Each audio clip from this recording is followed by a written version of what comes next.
Hey, what's up? My name is Devontae, and I sacrificed my time so you don't have to. See, I thought about this for a second, because Darren, he brought up, I didn't even know this was a thing. Thank you for letting me know this is a thing. At first, I said to myself, you know what, let's just contain this to the SmackDown intro, because, well, does it really seem that interesting? And I said to myself, hey, you know what, let me go see what Darren Walker is talking about. It shouldn't be that bad. What the fuck? He's taking a shot at the Undertaker, and it's a comparison to Tony Storm. Maybe it's some goofy shit where, like, he's saying, like, Undertaker is weird and spooky, and Tony Storm is delightful and beautiful. That's what makes both of their gimmicks different, even though both of them are taking their gimmicks incredibly seriously. No, it gets way more deeper than that. And can I just read this for you real quick and you'll see what I mean? Because this guy, fuck this guy. I don't know what the fuck his problem is, but fuck this guy. In an interview with Francine's Eyes Up Here podcast via FIFO, RJ City took shots at The Undertaker for a variety of reasons, settling on the fact that he's a weird man. He mentioned Undertaker hyping up Tony Storm. Now you think to yourself when I read that, oh, Devontae, he's a weird man. What did he say? Again, it's not that deep probably, right, Devontae? He's probably just comparing gimmicks. Let me continue for you. He said, and I quote, I haven't seen anyone so wrapped up in a whole thing that is unique to themselves like Tony Storm since, I don't know, The Undertaker. And she's not doing half-ass horrible podcasts now. She's not wearing weird problematic shirts and being like, wrestling is not telling stories. Thanks, Mark. I really appreciate it. His show is weird. The guy is weird. He's a weird man. Back in my day, it was a lot better. I'm sorry. Were you always dead? Mind you, he's mocking The Undertaker, saying that professional wrestling was better when they kept up with their stories or kept up with their characters or kept up with their gimmicks. Just a bit of context for you guys. I'm sorry. Were you always dead? Did you start off dead? Would you like to explain that? When I did stuff at WWE, my goal was to work my way up to him. So, where do I begin with this piece of fucking human garbage?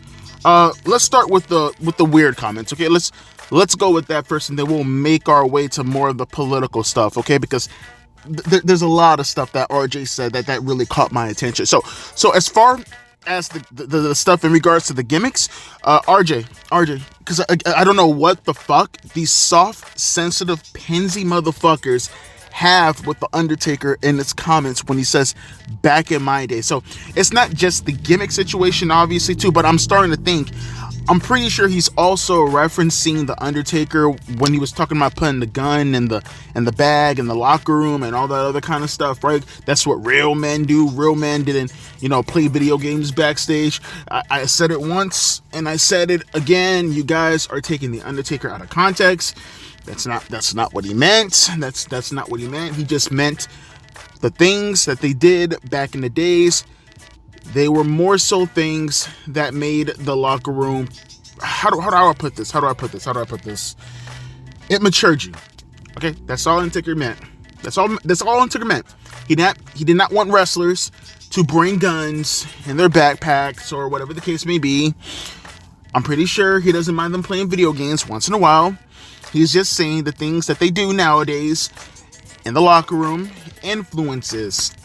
It influences them to, I don't know, do stupid, lame stuff in their match, right? Because they're so focused on playing video games, they're influenced by that rather than how they were backstage and they'd be playing dominoes and shit like that and like it was rough and tough and, stuff like that. And that's what influenced them.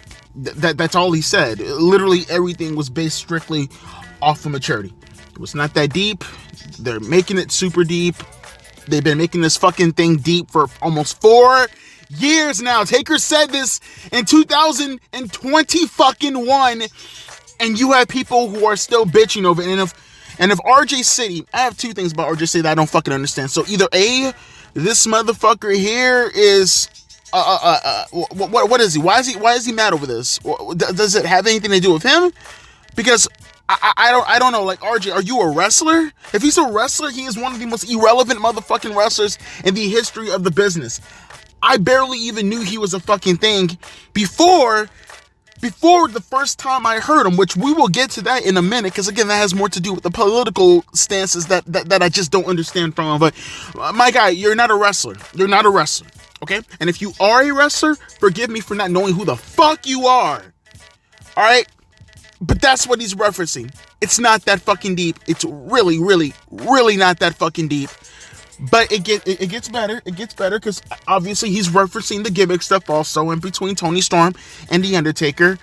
And my guy, Toni Storm, which she plays her gimmick very, very well. And I wish most wrestlers will take what Toni Storm is doing and do what Toni Storm is doing.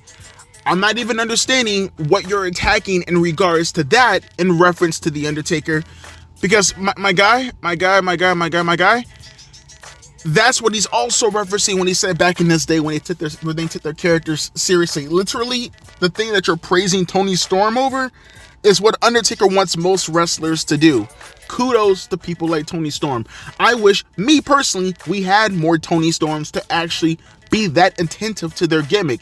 Notice, Toni Storm, her gimmick ain't the greatest thing in the world, but she plays it so well, and she's so engulfed with it that people are having as much fun with the gimmick as Toni Storm is herself. To the point that you forget Toni Storm is a wrestler, strictly just a wrestler. No, she is now going towards Undertaker's levels of commitment. That's what Taker is wanting. He wants more commitment from the wrestlers to play the thing that they're being paid millions, hundreds of thousands at the very least, to play.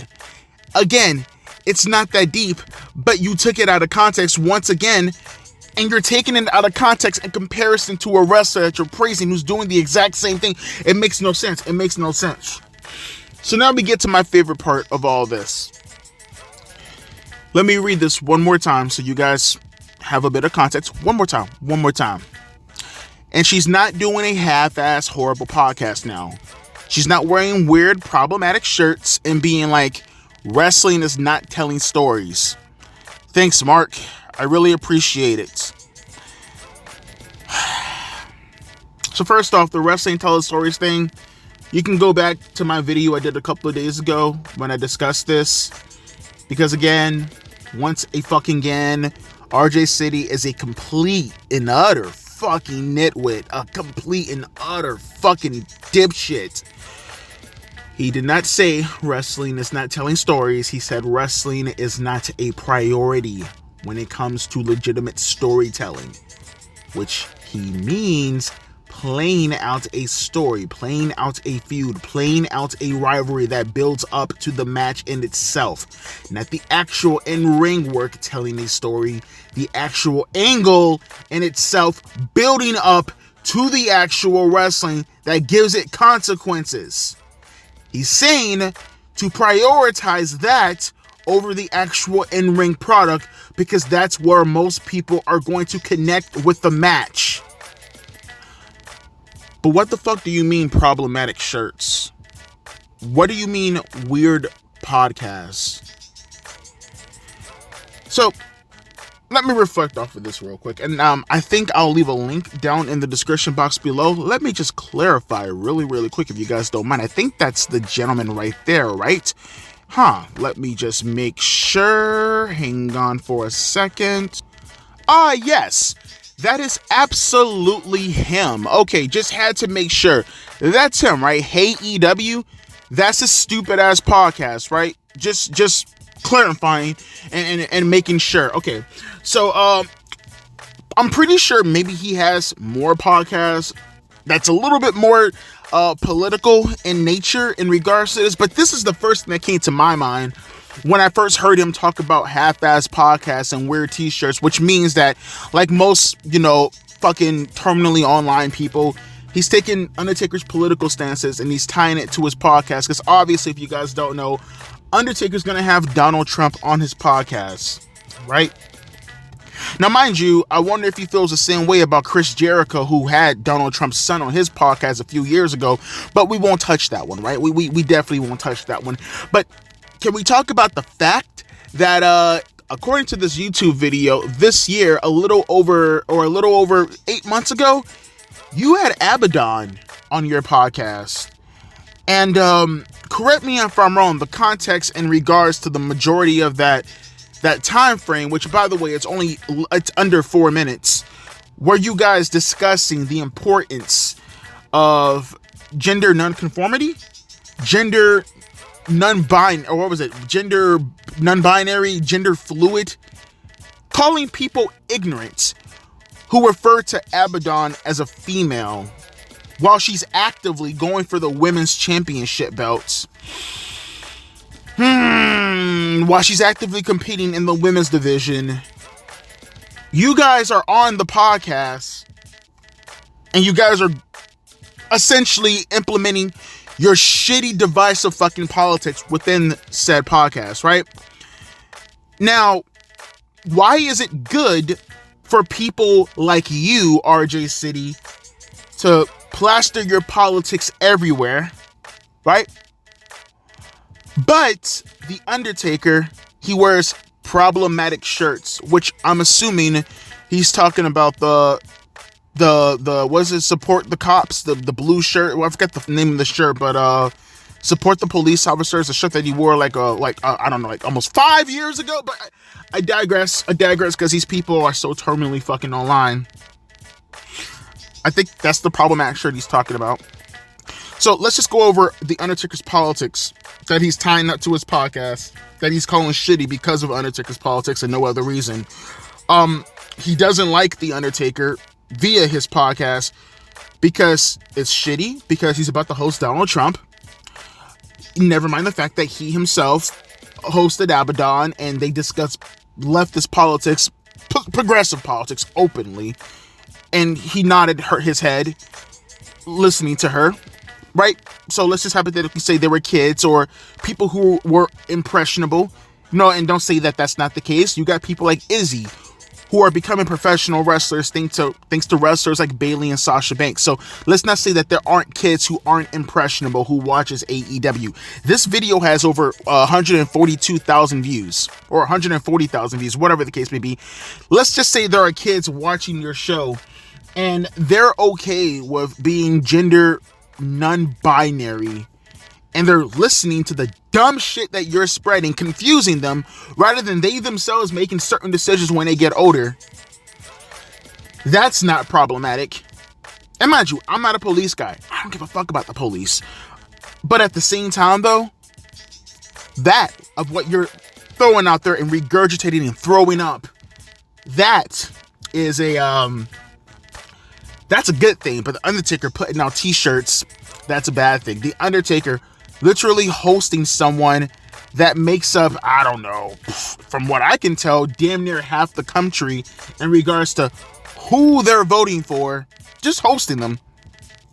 That's a bad thing also. Fuck this guy. Fuck this guy. Now, granted, in the end of the day, he has every right to express his opinions.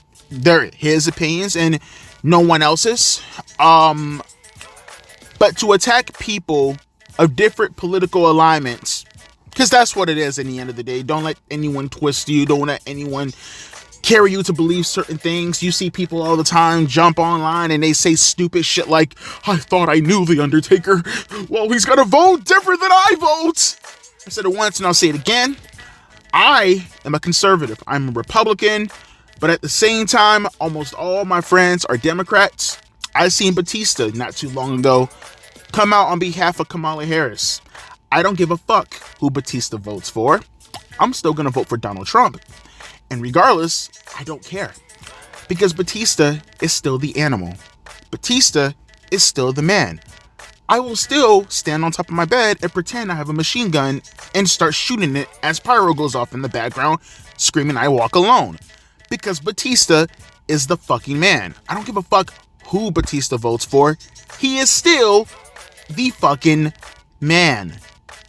But of course, people are so fucking terminally online that they think that in order for you to be friends with them, in order for you to like them, in order for you to accurately praise them, in order for you not to be a goddamn motherfucking hypocrite, you have to bash them because of their politics. Never mind the fact that Undertaker has done more in 1 year than you've done in your whole fucking career, RJ. We have to pretend as if the Undertaker is a terrible person because of his politics. And honestly, I wish we can get people like this piece of shit out of the wrestling business. I wish RJ City would do what most people in his position and of his mindset would typically do, which is put fries in the bag with salt on top of them for me, bro. Hopefully you don't get further in your career. Hopefully, in my opinion, this is just my opinion, you get no work outside of AEW. You're a garbage human. You're a garbage person. Everything about you is irreparable. And you're the worst thing that people hate about politics nowadays. And I wish you nothing but the worst. And yeah, that's pretty much it, guys. Let me know your comments down in the comment section below. Do you agree with me that RJ City is a piece of shit? Or do you agree with me that RJ City is a piece of shit? There's only I don't know, 2 ways to go about this, right? So, with that being said, I will be catching you guys for the SmackDown review. A deuces and a PIs. Okay, let's go.